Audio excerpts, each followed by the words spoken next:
All right, I think we are going to go ahead and get started, and we will have plenty of people continuing to join. So I will ask Matt if he can please stop sharing his screen. Thank you so much. Well, welcome everyone, and thank you for joining us this evening or this morning or this afternoon, depending on where in the world you are. My name is Christina Ulrich, and I'm the Interim Executive Director of Beta Gamma Sigma. And I'm so pleased to be able to join you today as your moderator and host. We want this webinar to be interactive, and we want you to walk away with actionable advice and answered questions. So in order to deliver on that goal, I'd like to start with a few housekeeping items.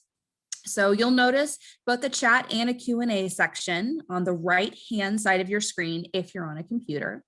So please use the chat area to introduce yourself to your fellow members, shout out your BGS chapter, let us know where in the world you're joining us from, and just generally say hi.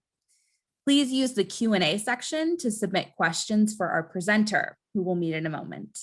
Our team will be monitoring the Q&A section, and I'll be moderating a 20-minute or so section at the end of our time block today to answer as many of your questions as possible. So you can submit your questions at any time, but again, we'll just answer those questions at the end of the presentation to try to get through as much of the content as we can.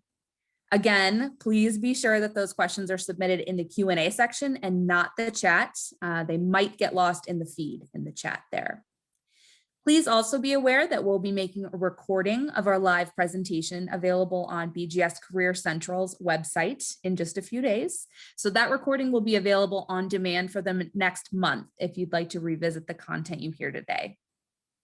After the webinar, you'll have the opportunity to give us your feedback via a very short Zoom survey. And so we thank you all in advance for taking a few moments to complete that survey. It'll help us shape our future programming to meet the needs and demands of our membership. So before I share a bit about our presenter, I'd like to briefly touch on BGS's relationship with Mission Collaborative. Our organizations have enjoyed a close partnership for the past few years through our Alumni Career Design Program. For those who aren't aware, that program is exclusive for BGS members and consists of a flexible 30-day virtual program aimed at giving participants clarity, confidence, and a plan for identifying what comes next in their careers. The program is run in a cohort format to gather a group of BGS members to work alongside one another. If you're interested in learning more about the program or in signing up for a cohort, we'll drop the link for more information into the chat box. A March cohort is now forming and registration closes on the 15th. Good news, as a participant for this webinar, you'll qualify for an exclusive discount of $50 off by using the code EARLY at checkout. That's EARLY, E-A-R-L-Y. If you're watching the recording of this webinar later, please be aware this discount may no longer be active. Please note that we'll also have an August 2021 cohort if you're interested in planning ahead to participate then. That finally brings me to our presenter, Ashley Artrip. Ashley is the co-founder of Mission Collaborative, and she's on a mission to help others design successful careers that are engaging and fulfilling. Before Mission Collaborative, she worked at Gallup and other organizations where she focused on researching employee engagement and what contributes to a successful career. While at Gallup, she became a certified Gallup StrengthsFinder coach. I'm sure all of us are familiar with StrengthsFinders. And that enabled her to help others identify their strengths and harness them to design careers that they love. We are so excited to have her join us today. So Ashley, I will be quiet now and I will give you the stage.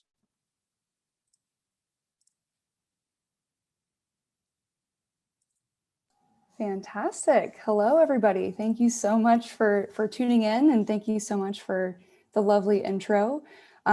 First off, I'm so excited to be here this evening. I'm going to go ahead and make sure that the presentation is fully up on my screen here so you all can see it. The goal of this webinar here is really just to orient you to a philosophy that we teach here at Mission Collaborative called the career design process. What's really fascinating, what's really great about this process is that you can actually apply this to your career at any stage, and it applies to every industry that you might be a part of. A quick housekeeping note before we get started. Again, if you have questions, please use the Q&A feature. And if I don't get to your question during this webinar, I know we have a lot of folks on this webinar, I will have Christina put my email in the chat or send it in a follow-up email. And personally, you feel free to direct an email my way, and I'll be happy to answer the questions that you might have that I won't be able to address on this webinar. I'm actually going to go ahead and pause my video here.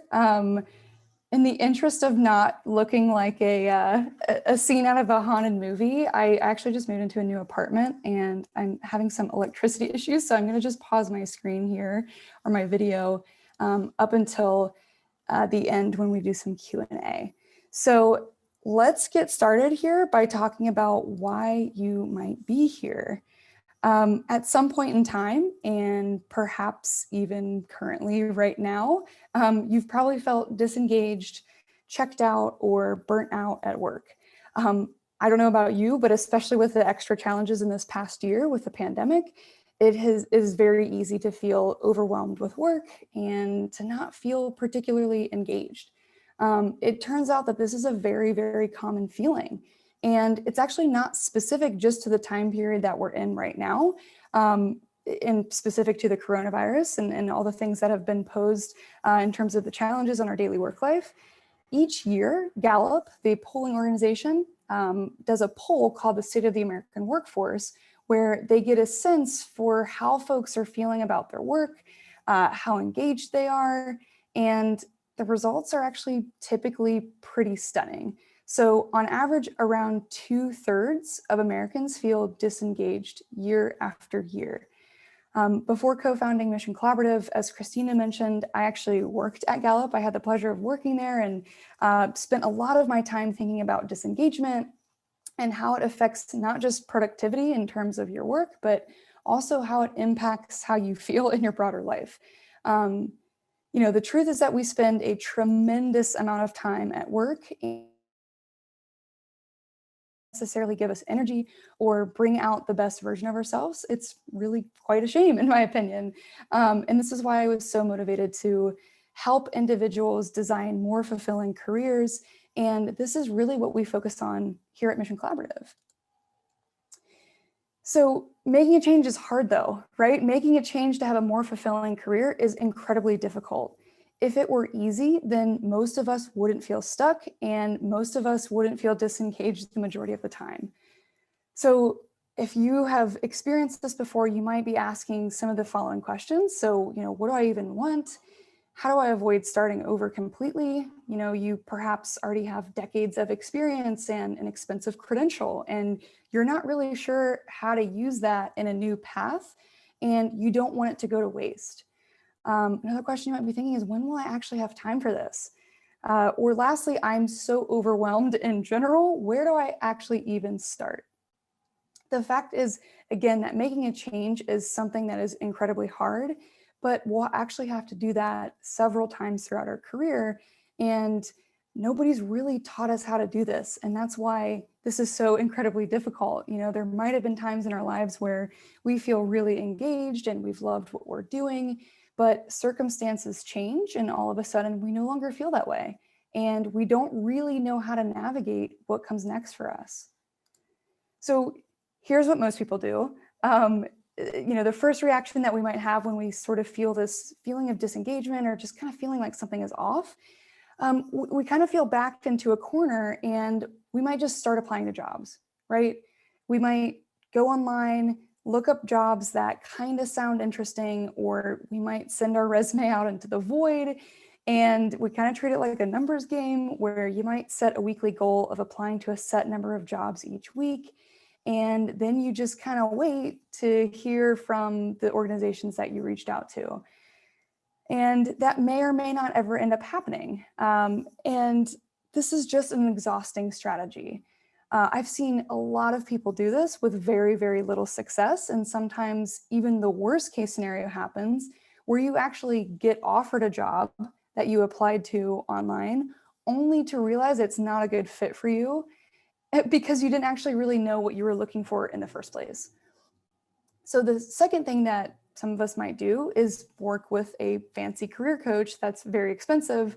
And this is actually kind of more of a joke because that's really inaccessible to most people. And they're not really always going to, find you a job successfully.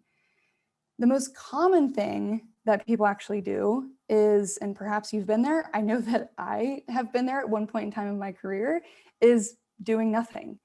We kind of just continue churning wherever we're at. We're not really feeling fully engaged. And we sit here kind of thinking that surely there's something better out there, but we're just not really sure of what to do differently. And so we end up feeling stuck until maybe one day we wake up and we realize that enough is enough and it's time to do something about it. So a bit about me. Before we jump in any further, I want to just provide a little bit of background on myself. I don't want to reiterate what Christina already mentioned, but my name is Ashley Artrip. I am one of the co-founders and lead facilitators here at Mission Collaborative. On a more personal note, I grew up seeing both of my parents really, really hate their jobs. And so I had this core belief at a young age that going to work is actually something you don't look forward to, you dread it. And since then, I was always so fascinated about how we make career decisions. Prior to co-founding Mission Collaborative, I worked at various organizations, really researching and digging into, how we make more intentional career decisions that can lead to more fulfillment for us. The core of my expertise is actually applying the principles of a design methodology called design thinking, which you actually might already be familiar with, and applying that methodology intentionally to our careers. So that's what we're going to dive into here in just a second. So now that you know a little bit about me, I'm going to share a little bit about Mission Collaborative. So we actually started back in 2017, offering a full day career change bootcamp in person, which honestly is kind of weird to think about, doing things in person, given the state of the world that we're in now that everything is online. As we got more positive feedback on our in-person programs, we actually made a shift to offer this experience in a virtual 30-day program to be able to serve more career designers. And since then, we've worked now with thousands of participants from various backgrounds, industries and ages, some starting in their early 20s and as as late in their career as they're in their mid 70s. We've worked with Beta Gamma Sigma for well over a year now, and I actually worked with BGS in a prior role before Mission Collaborative. So all that is to say, I'm a huge fan of the organization. I am so grateful for our partnership, and I'm so grateful to be able to speak to you all here this evening.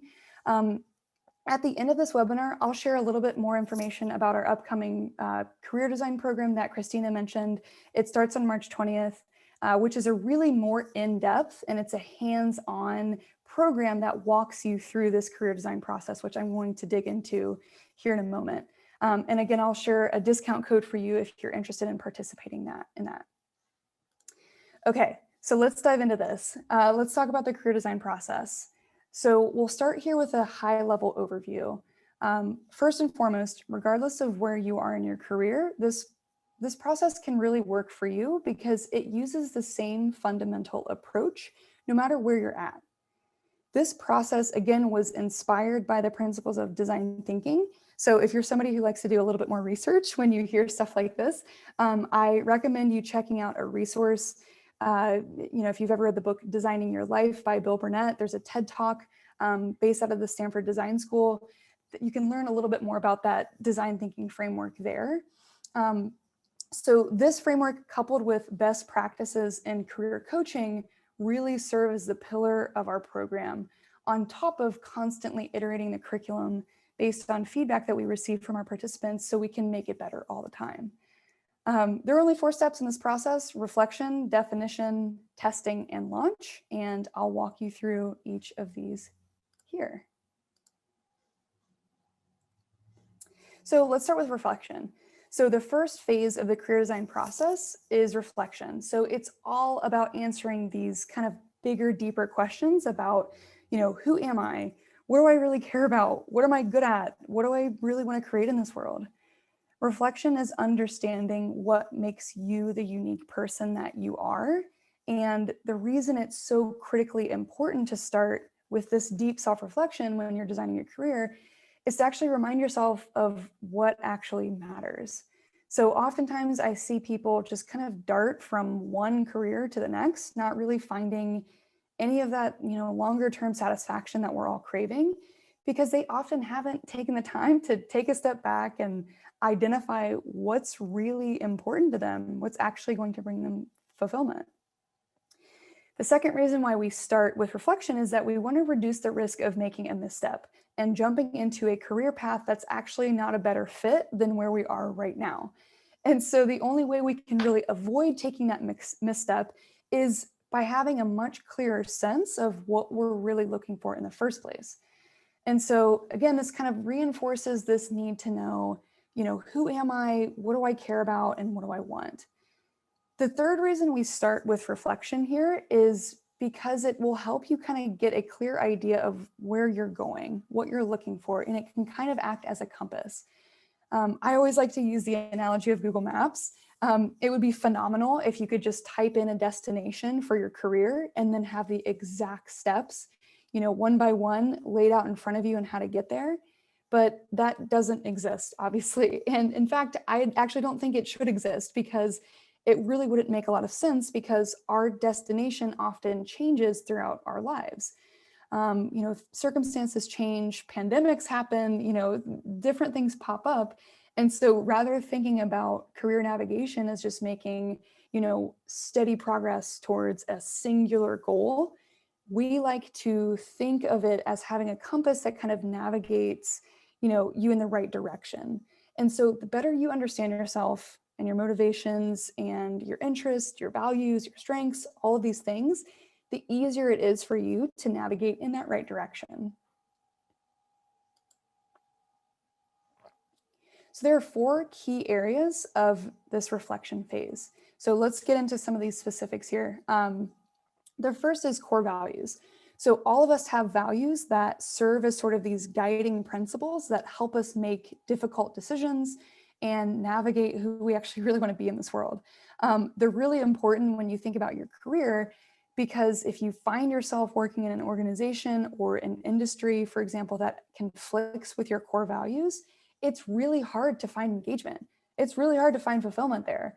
And as a simple example I can provide here is, I work with a lot of folks who work in lucrative industries, but they often feel really unfulfilled because they don't really believe in the work that they're doing or the impact that it's having. And what's actually happening there is that there's a conflict of core values. The second area of reflection is your strengths. All of us have strengths. These are sort of our natural tendencies and how we show up in the world by default. In other words, how we talked about strengths at Gallup is they're sort of how you're naturally wired to think, feel, and behave. And leaning into your strengths will always yield better results than just trying to avoid your weaknesses. In fact, there's a lot of research out there from positive psychology, a lot of it from Gallup actually, that suggests that when we do work that best utilizes our strengths, we are far more effective and motivated than when we just do work that avoids our weaknesses. And so by understanding what your strengths are and being able to name them is really, really helpful as you think about the different career moves that you could possibly make that will better leverage those strengths so that you'll have more energy and effectiveness in your work. The third area of reflection is skills. So specifically thinking about your transferable skills. So skills there's an important distinction here between strengths and skills. Skills are unlike strengths because these are actually things you are not hardwired to do naturally. You cultivate skills through rigor, through practice, and through intention. And skills are something that you, for example, might get a certificate for, something that you might study in college, for example, or something that you might learn on the job. All of us have skills, and many, if not most of the skills that you have are really actually transferable to a lot of different careers. A lot of career changers and career designers that we work with assume that their skills are too niche or too specific, for example, to apply to a different career path. And that's generally just not true. Instead, it's actually more of a branding problem in how you talk about your skills to potential employers rather than your skills not being transferable. So understanding what your skills are, as well as which of them are transferable, gives you this sort of toolbox to better move into a new career path. And then finally, the fourth area of reflection here is acknowledging your interests. So all of us have, topics, causes, or communities that we care about. And if we're doing work that aligns with those interests, maybe not directly, we're more engaged and we're a lot more fulfilled in this. Oftentimes people make compromises and they assume, for example, well, I can't do work that aligns with my love for, I don't know, animal rights because it doesn't pay enough. And that's often not true. You can usually find work that is in an area of your interest, or it might be, tangentially related to an interest. And so by taking inventory of what your deep interests are, they can actually give you some material to better understand what options might be out there for you. Okay, so now that we've gone through and reflected on kind of who we are, what we care about, we're then ready to move into the second phase of the career design process, which is what we call the definition phase. So definition is all about figuring out what criteria I want the next chapter of my career to satisfy and starting to identify the different paths that could actually get me there. It's important to recognize that when we're talking about careers, that everyone's definition of success is very, very different. And just recognizing that can be hugely liberating. I often see, when working with some career designers, is that a lot of us are kind of striving for somebody else's definition of success. And that puts a lot of pressure on us, right? And instead of thinking about what success looks like for me, I'm thinking about what success looks like for somebody else. And that's really not a good kind of direction to go down. The other thing that we like to talk about in the definition phase is that there actually might be many different career paths that can lead to fulfillment for you. So this kind of idea that there's this singular career path out there that's just waiting for you to discover is not great advice. And it's just generally not speaking, it's just not true. And it's sort of like when you hear someone say, just find your passion and your career will present itself. The reality is that our passions change over time. Our priorities change over time. And so there are many different ways we can find something that's similarly fulfilling. And again, that should also probably be pretty liberating. And broadly speaking, there are obviously different trade-offs that you'll need to make as you define the different paths you can take. So the definition phase is actually really all about recognizing that criteria and then starting to identify the different paths that could actually align with that criteria that can also leverage those strengths and those interests and values that you identified in the reflection phase. So there are two steps within the definition phase. The first is, what we call defining your career criteria. So roughly speaking, right here, these are the 8 most important factors that you need to understand about yourself in order to get clarity on the options that you might be able to pursue. Now, when you're looking at this list, there's really kind of nothing groundbreaking about this, but I'm always amazed at how few people actually sit down and think through how they might respond to these kind of 8 questions, right? So I won't go into these line by line for the sake of time, but we kind of walk you through a process of asking, what location do you want to work at? What size organization is going to be a good fit for you? How many hours do you want to work each week? Are you looking for something part-time or full-time? Once you've kind of thought through your answer for what each of these criteria might be, then comes the hard part, which is actually ranking them in priority from 1 to 8. So 1 is the most important thing that you want to prioritize for your next career move, and 8 being the least important thing that you need to prioritize. So that exercise alone typically brings tremendous progress and tremendous clarity.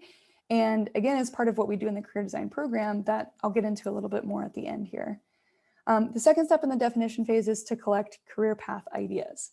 So now that you've laid out the criteria for what you're looking for, the next step is to actually go out and look for opportunities that are interesting to you that will align with the criteria that you just defined. And so there are a few ways to do this.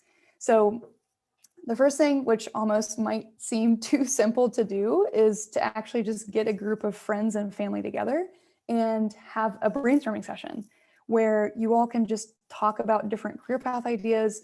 You can share, your different criteria with them and get their feedback on some possibilities that you can look into. And what this does is it kind of gets us out of our own head. And it's really helpful to kind of get out of our own heads and stop spinning our wheels and start to rely on those who know us really well to kind of generate some new possibilities for us. Another thing that you can do is use career assessments and tools that can kind of help you think of brand new things. So careers that you may never have thought of before. I know you might be thinking, these might be the types of career assessments that you took in high school, which usually come out pretty inaccurately. I think the funniest one that I've heard is somebody got a result to be a small fruit sorter, which I'm not really even sure the types of questions that you should ask to get that as a result for a career path that could be a good fit. But I want to assure you that there are new and improved tools out there that you can use and that can help you really get started here. One that I actually recommend is using something called careerexplorer.com. It's a really comprehensive assessment that looks at, your strengths, your personality. It gives you a pretty good list of career path ideas, and it even goes into depth in explaining why these actually might be a good fit for you based on kind of what how you've responded. That being said, these tools are a really great starting point. They're not the end all be all. They can really help you ideas that you may never have thought of before. So sort of those novel ideas that you might be looking for. Beyond doing these first two things, there's actually just kind of a lot you can find on the internet by knowing how to look and knowing what to search for. There are a tremendous number of resources, and you can just start by doing simple searches. By typing things in such as, alternative career paths for, fill in the blank for the title that you have right now. You'd be surprised at how many folks have written about this or who have, actually made a transition from what you're doing right now to a new career and maybe have published a blog on it or have written other content about it and want to share their journey. And so I think that can be really helpful. So there are plenty of, great resources that exist right now, but the trick really is figuring out how to use them and how to navigate them, which is what we, teach you in the program. Okay, so now moving on to the next step, which is in phase 3. So phase 3 is all about evaluating your options. This is a step that's actually most commonly skipped by people, yet in my opinion, it is the most important step of this entire process. The entire philosophy of the testing phase can actually be summed up with the phrase, try it before you buy it. I'm not sure if you've heard that before, but once you've kind of gone through this entire process of identifying several paths that could be a good fit for you, your next task then is to start narrowing down your options to make sure that the one you choose is going to be a better fit and it's going to be much better than where you are right now, instead of taking a job that's just going to be no better off than what you're currently doing and why you're currently disengaged. And so that's really what we're trying to do here in the testing phase. It's all about exploring ideas before committing to them. It's all about reducing the risk of taking the wrong step. Beyond making sure that this is a next good move for you, this step can also honestly really ignite your enthusiasm for the path you end up deciding to take. How many times have you gone into an interview? We hear this quite a bit. How many times have you gone into an interview and you've kind of had to fake it because you didn't actually want the job that you were interviewing for? Generally speaking, employers can kind of see right through that, and it doesn't really make you feel good about having to, fake that enthusiasm. So this testing phase can help you avoid all of that by bringing you tremendous clarity and tremendous confidence because, now you've actually successfully tried out your future career path, and it can be, helpful because you can now actually be a much more compelling candidate when you go out and then start interviewing because you actually believe the words that you're saying and it's actually something that you want to do and you're confident. You can hear that confidence that it's the next best move for you. Okay, so how do you do this testing component? There are a number of different strategies that we think work really, really well for testing a career path. They range from being really simple, but not always super effective, to a lot more intensive, but really enlightening and insightful. So I'll start with the easy stuff here. So one of the easiest things that you can do to test out a potential career path is to actually talk to somebody who already works in that role or in that industry. So to get concrete here, you could just, call somebody up that you already know, or, maybe you haven't spoken to in a while, to get a sense for what they like and what they don't like about it, perhaps some of the broader challenges within the industry and so forth. And the more that you connect with these types of people who actually work in the industry and live in it day to day, the easier it will be for you to actually comprehend what it might be like if you were in their shoes. I know what you might be feeling right now, and this is typically what we hear from our participants, is that we really tend to dread and get uneasy about the idea of networking and reaching out to people. There are a lot of nerves associated with it. A lot of folks tend to have this belief that networking is really transactional or superficial or perhaps even disingenuous. And what we're kind of outlining here is that it's something that's really different. So this is all about asking for advice and approaching it with a sense of humility and offering something in return. We really teach people to show up with a curious attitude and to approach it in, I guess, sort of this way by saying, hey, I'm really interested in your work, how you got to where you are. I want to learn more about what it is, how you got to where you are and how to break into that, similar career path. In addition to that, you can say things like, I'd be so grateful if you would connect with me for, just a few minutes to share about this background. And by the way, I know your time is really valuable, so I'd be more than happy to perhaps help you think through perhaps a challenge that you're facing at work, or I would be more than happy to introduce you to somebody in my network. So approaching it in this way can make you feel a lot better about reaching out, because you're being really transparent about what you want out of this interaction, and you're immediately offering value to that person in return. And so these are sort of the techniques that we get into in the program. The second strategy is attending events and conferences. So this was obviously much easier to do in a pre-COVID world, but the good news is that there are plenty of virtual events that you can attend where you don't even need to leave your living room right now, where you can not only meet practitioners who work in the space, but also you can engage with some of the content and the conversations that are going on within the industry and with the career path. So going to these events and these meetups perhaps are a really great way to get a taste of what this path is all about, because you're actually doing the work of immersing yourself in some of the topics and in the conversations that are taking place. So you know the challenges that you might have to face if you were to switch into that industry. The third testing strategy is the most novel, which is something that we call a test project. So most people have never tried this before, but it's actually quite accessible if you're willing to put in the work and willing to put in the effort. So imagine if you are handed the career or role that you're interested in, and you were tasked with completing a project that you would likely be asked to work on. So let me get really tangible here. Let me get really specific. So let's say you want to become a graphic designer. So if I were completing a test project, what I would do is I would say, my goal is to identify a project that, number one, I can do in my own time.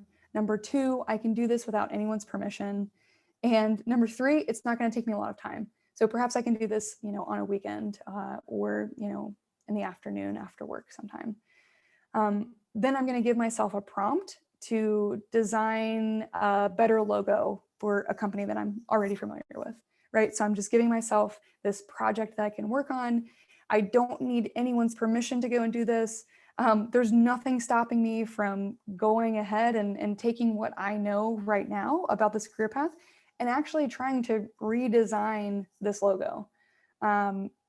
This project, again, it won't take me a lot of time. And at the end of this, I'll have an actual deliverable or a work product that I can then go and share to a practitioner in the space. So a graphic designer, somebody who does this full time, and I can actually get their feedback on it, right? And they can tell me things like, oh, this is fantastic, this is great, or hey, Ashley, you might want to adjust a couple of things here, or you might want to take it in a direction, or you might need a little bit more practice if you want to do this full time. Either way, this is a hugely insightful activity because you're now either validating that this is something that you would likely enjoy and you could be a compelling candidate, or you realize maybe it's something that you don't want to do and you perhaps, or you might need some more practice on the side before you're ready to commit to the path fully. Even more important than getting feedback on how you did on the project itself is actually just getting insight into how you feel about approaching this project to begin with. So if the idea of doing this project for a couple of hours on a weekend is something that you're really dreading, then that is really helpful in figuring out whether or not this is something that you would want to pursue, right? I mean, why would you ever want to do this as a full-time career if you don't enjoy or get excited about this test project idea? This project should feel energizing and rewarding. Obviously, work isn't going to feel great 100% of the time, but just this idea of this project should really energize you. And going through this process will help you bring a lot of clarity around how you feel about it. So, okay, so I know you might be thinking, sure, Ashley, yes, that works for graphic designers, but how can it work for the path that I'm thinking about? I assure you that you can do a test project for just about any career path that you can fathom. We have seen that happen again and again in our programs. They'll obviously look different, depending on the path that you're interested in, but broadly speaking, the framework itself is really applicable across industries. And, it's the sort of thing that we help you think about in the career design program. So the fourth testing strategy here is to arrange a consulting gig, which is even hands-on and more involved. But it's basically kind of doing this career path as a side gig. So this is where you would actually go out and find a company or a client who is willing to pay real money to have you complete a project for them. This would be really helpful in learning whether or not you would enjoy this kind of career path, and would also give you a lot of clarity as to how qualified you are, because someone is paying you for this, right? And they are definitely going to judge the product of your work. So, this strategy is higher stakes, but it is a more insightful way of really trying something before you buy it. Okay, so these are the 4 testing strategies that you could implement. The thing I really just want to leave you with here is that it's so critical in this phase to actually go out, to run experiments, to collect data and get a sense of what could actually be a good fit for you. Before you commit to anything, you should intentionally go one by one and eliminate the options that aren't a good fit for you and move towards the ones that are a good fit for you.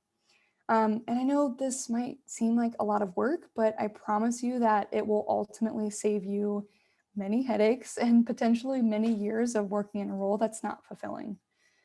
So it's really important to try before you buy when it comes to your career. So the fourth and final phase of the career design process is what we call the launch phase. So the launch phase is when you actually go out and pursue that next option. So this is something that you do once you've done your research, you've tested out your options, and you're confident that this is the best fit for you and you're ready to land that job now. Now, the process that most of us use for job searching actually fails the majority of the time. For example, for every 10 jobs that we apply to, we may hear back from 1 or 2 of them, or maybe even 3 of them if you're more qualified or if you've included the right keywords on your resume. This is a really ineffective process, right? It's sort of just playing the numbers game. And to make it worse, if you're somebody who is a non-traditional candidate, or if you're somebody who is trying to change industries or make a big change to your career trajectory, you have a different set of constraints because, again, you're not typically the candidate that they'll see or they come across in the hiring process. So what we need to do to overcome these hurdles is actually focus on relationships.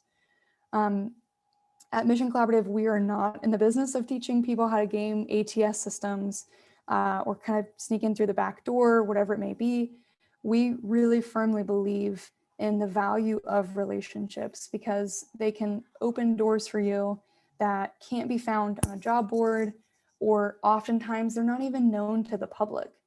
But when you've invested in these relationships with these employers and these individuals within the organizations, this process will be a lot smoother and honestly a lot more enjoyable. So, the launch phase is really learning about the effective relationship building with organizations who could hire someone like you, even if they don't currently have a job opening, which I'll get into here in a second. So there are really 4 steps to the launch phase. The mantra that we say all the time in this phase is relationships over resumes. And that's really what guides this entire step in the career design process. So the truth is that, if you're a career changer, or non-traditional candidate, your resume might not stack up as favorably as somebody who has perhaps been in the industry for their entire career. And so again, we need to figure out ways how to stand out from the competition and figure out how to communicate your unique background as a strength rather than as a weakness. So in order to do that, we won't focus on the numbers game and we'll focus on relationships. So that way, potential employers can understand that, while you may not have those traditional qualifications, you're somebody who hustles. You're somebody who has a really unique perspective on things, and you can clearly deliver a lot of value. And once they've had a chance to connect with you and meet you and get to know you as a person, they'll feel a lot better about vouching for you as a candidate when they see your resume, come across their desk, because they now know you as a person. So let's dig into these 4 steps here. So the first one is what we call making a short list. So we don't worry about finding a current job opening. We don't have participants go out and just look for what's immediately available. Instead, we want you to focus on finding great fit organizations that you're really excited about, whether or not they're currently hiring. This is a better strategy than just focusing on what's currently available, because you're not in this sort of scarcity mindset, right? Of just kind of taking the first thing that's available to you. And instead, you're able to do a much better job at focusing on where you'll be more fulfilled long-term. And by the way, this is an important thing to note, and why we encourage folks to go through the career design program proactively rather than sort of reactively when you're not in a place of having to find a job as soon as possible, right? So if you're looking for something as soon as possible, we really understand that you have a different set of constraints, and this may not be the most effective approach because it requires more time and more energy. We actually have a separate program open to the public that's specifically focused on the job search process, and it's specifically focusing on how you can land a job as soon as possible and how to kind of accelerate that timeline. I can actually have Christina share a link with you in the follow-up email after this webinar. We also have a program launching for that here in the near future. So if you're interested in that, feel free to check that out as well. So the second stage in the launch process is around building relationships. So now that you've identified a few organizations that could be a good fit, this next step is to actually go out and start building relationships with employers who work at those organizations. So you can reach out to somebody who might be a peer or somebody who might even be a manager or a boss, and you can say, something along the lines of, hey, I'm thinking about making a career change, and your organization has been on my list for quite some time. I'm a huge fan of the work that you all are doing. I'd love to be valuable to you guys. I would love to see how I can help you even right now, even when you're not hiring. That's kind of a short example of something that you might want to say. So this kind of gets into actually point number 3 here, which is to offer value rather than just asking for a handout.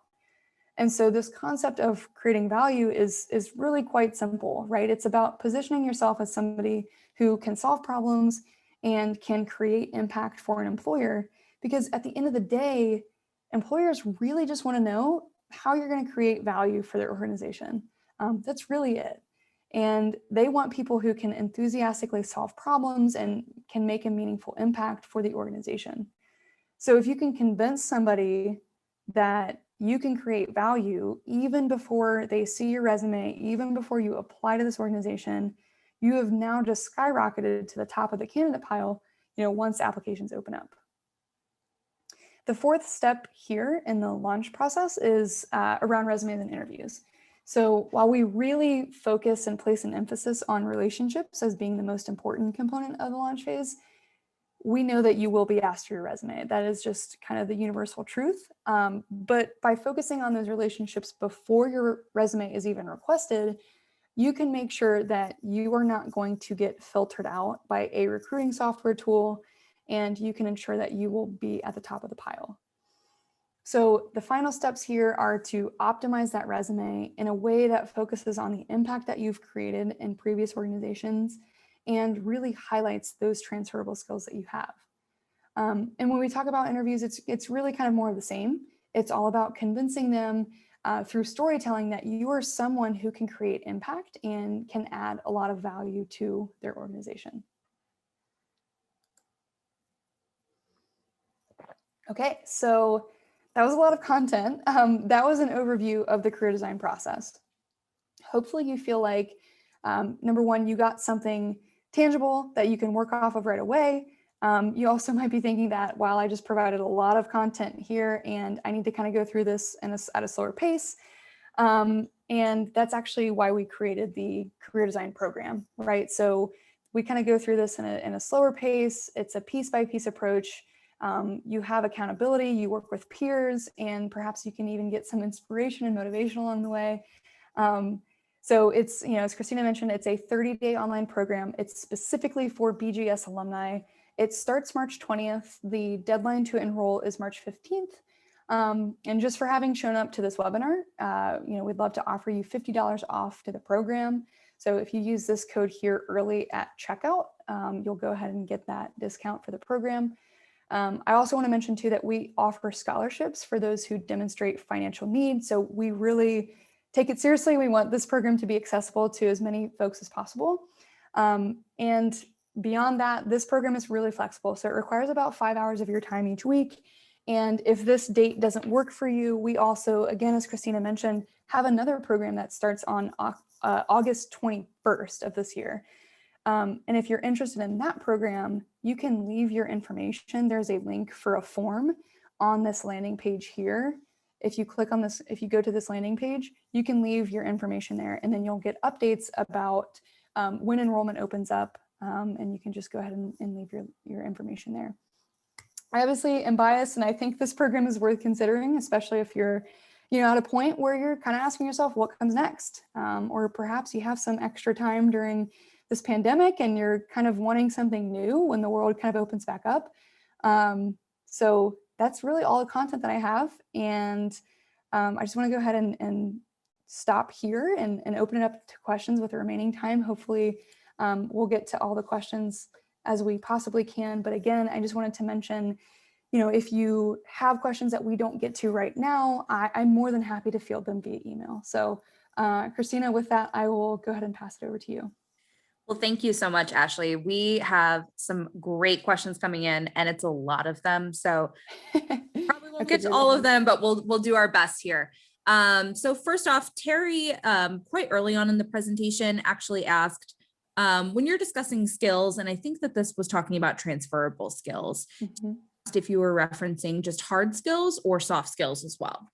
Great question. It's both. And honestly, I think sometimes people place a lot of emphasis on those hard skills, but soft skills you can also get credentials for as well. And we place a big emphasis on, really leaning into those soft skills, those things like communication, presentation ability, things like that. So yes, it's certainly both hard and soft skills. We had another participant. This was a good one, and it could be a doozy. I'm ready. So do you ever think that it's too soon to leave a job or a career once you decide that it's not a good fit? And if so, how long should you quote unquote stick it out? Yeah, that's a really great question. My answer is not incredible because I'm going to say it's kind of a case by case basis.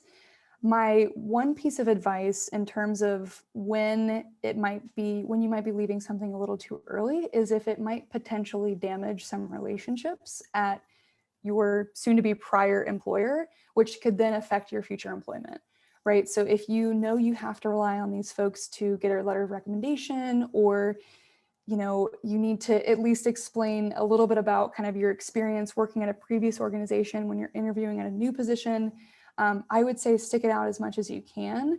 But once you kind of have clarity that, hey, I'm not really feeling this doesn't really align with kind of those key criteria that I was talking about, you should feel really confident and okay with saying, hey, I'm going to look for something new. And it doesn't have to happen immediately, but just by kind of recognizing and being self-aware and developing this sort of sixth sense, so to speak, of kind of when you need to make a change, that's really, really important. We have a couple of questions coming in surrounding people who have an entrepreneurial mindset. And it actually was a question I was thinking of during your presentation as well. Mm-hmm. Now we have such a trend toward side gigs. So do you have any advice, especially about maybe translating even like the fourth phase of the process to those who actually want to make the leap and start their own business? Wow. Yeah. That's a really great question. I would say it's going to show up differently for entrepreneurship. That being said, though, the design thinking framework is, if you kind of take a step back and really look at the framework of what we teach, it's design thinking. And design thinking is honestly kind of a fancy word for the scientific method. So it's just getting small amounts of data, it's creating that hypothesis, it's testing things out, and then it's making changes and iterations based on that. That's actually how Mission Collaborative was created. So it was started as a side gig. And once we had enough traction and we felt really good about this direction that we were headed and our ability to scale and serve participants, we were then saying, okay, let's go and do this. But we went through so many iterations. We did a lot of tests. We were really intentional about approaching it through sort of this data-driven approach, because if you're not doing that, then a lot of learnings might be lost, perhaps, and it kind of can lead you astray from your goals and your intentions. So it's all about kind of really getting clear on what it is you want, why you want to go down that route of entrepreneurship, and then the actual act of building that business is going to kind of come, as that second phase.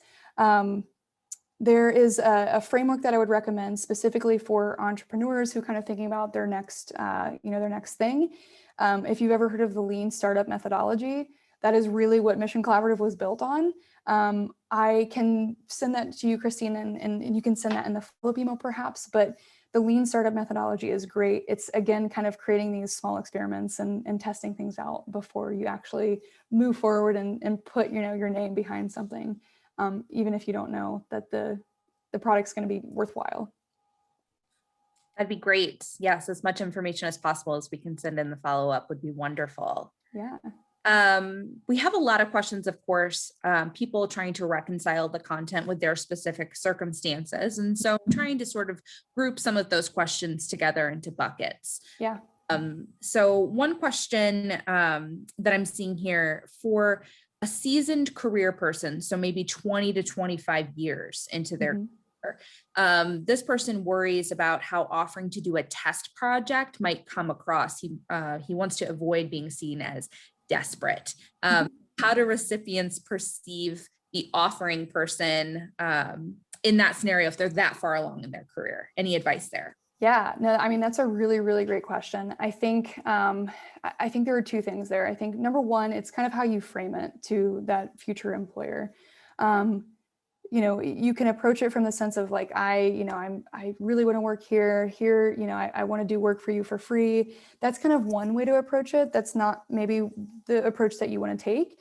But if you are somebody who's a bit more seasoned and you want to come across as, on that level of that organization or that person that you're speaking to, one thing that you might want to do is just try to solve a problem, right? So if you are a seasoned professional, you're probably pretty familiar with challenges that they might be facing. You could have broader context around different situations that they may face in the future. So what you could do is actually put together sort of a slide deck, perhaps, of how you might approach a problem that they are facing and present it as, hey, I am the expert here. I am a problem solver. This is not something, that I'm doing because I'm desperate to work with you. It's because I have this expertise and I'm willing to share it with you. And I would love to perhaps work, with you at some point in time if you think my problem solving approach makes sense. So I guess to kind of get concrete there, it's number one, it's sort of how you brand it and how you approach it. And then two, you can come at this lens of I'm an expert and I am providing this advice because I've been there, I've seen that, I know how to approach this problem. And this might be kind of a similar answer, but we have a couple of people who are interested in potentially changing roles, not necessarily organizations. So they're wondering how the career change process might differ for them. Yeah, it's a great question. And it does. It changes slightly, right? The general framework still applies there, but how it actually kind of manifests itself and the tactics that you would use are slightly different.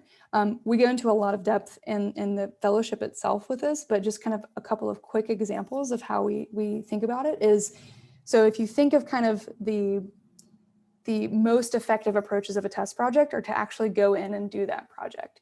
So if you kind of scale that back and bring that back to your specific organization, how might you do a project in a different department? So if you work in marketing and you're really interested in sales, how might you be able to apply what you're doing in marketing and present the sales team with a new slide deck that you can leverage your marketing skills, right, and put together this really nice pitch deck. You can do these sort of mini projects and start to network with people who are in your company already, and sort of just kind of take the scale of what I was speaking about, in terms of the testing strategies, and just kind of boil them down a little bit smaller. So you're kind of thinking within departments, within perhaps different managers, or even different coworkers, right? And it's kind of doing these small little test projects. Another thing that you can do is, even if you're not looking to perhaps change departments, but if you want to kind of redesign your role, one thing that you can do is, you can come to your manager and you can say, hey, I'm really happy with what I'm doing right now, but I have this skill set and I would really be interested in exploring if I might be able to adjust aspects of this role to cater to the strength that I have. I don't think any boss would be upset if you came to them with more ways to demonstrate value and create value for the organization. So it's kind of just thinking about what are some specific ways that I can do that within my company and in much smaller sort of formats. I can just say, speaking as a boss, if anyone on my team did that, I would throw them a party. I'd be like, So yes, great. let's figure this out. Yes, It's amazing. So yes, I can't imagine any boss having an issue with that. I have to tell you, we have even more questions coming in. We could probably fill another hour even with questions. So if it's okay with you, I'll ask maybe just one more, and absolutely, your email in the follow-up. So there are some questions coming in about how to demonstrate soft skills or how to discuss soft skills, particularly now during COVID, when everything's virtual and soft skills can really come across as subjective on a resume. Any recommendations there? Yeah, it's soft skills are a little bit trickier, right? Because you don't really have a specific metric that you can point to. So it's not like sales, right? Where you can say, I generated X amount of sales. So what you really have to do with soft skills is you have to kind of push yourself to think perhaps 2 steps or 3 steps down the line with how that skill actually created an impact on the bottom line of the organization. So for example, if you are somebody who works in customer service, obviously you can write about things like, oh, I handled 20 calls and they went well. What you can actually do instead is, instead of saying they went well, or I managed 20 calls, you can say, I created enthusiastic customers for this organization. And in fact, they renewed their contracts with us at a 50% increase. So it's not necessarily looking for that immediate connection, because that might not always be the case. For example, like presentation skills. But what you can do is then think a little bit harder, right? Think about the impact that created. And that's sort of kind of our big perspective on resumes and cover letters and how you tell your story. It's all about that impact that you have, that end goal, how it affects the bottom line of the organization. There's a lot more nuance that goes with the soft skills, but that's kind of a shortened version of it. I'm happy, whoever asked that question, I'm happy to follow up with you to provide a little bit, more concrete examples of what that actually looks like. We have a ton of resources on that, so I'm happy to share those. Great. And I have to tell you, we've had so many compliments coming into the Q&A and the chat about the content in your presentation. So thank you so much. Oh, that makes me happy to hear. It has really resonated well. Sounds like we might even need to try to do this again, because there's so much there. So unfortunately, we are out of time for today. So in the follow-up message, we'll try to send as much content that we've discussed as possible. Again, the recording of this webinar will be available. That's going to be on Career Central. I included the link to Career Central in the chat, but you can also find that at betagammasigma.com/career-central. All members can access the content there. It should be up in the next couple of days. Ashley, thank you so much for taking the time to present today. Really, really appreciate your insight. It's been, very interesting even for me to hear this. So thank you so much. I'm so sorry if we didn't get to your question. We'll send Ashley's information over, and please continue the conversation on Connect BGS as well. We would love to hear from you. But for now, this will be BGS signing off. So thank you all so much for attending today. And I hope you guys have a great evening, morning, afternoon, wherever in the world you are. So thank you so much. Thanks, everybody.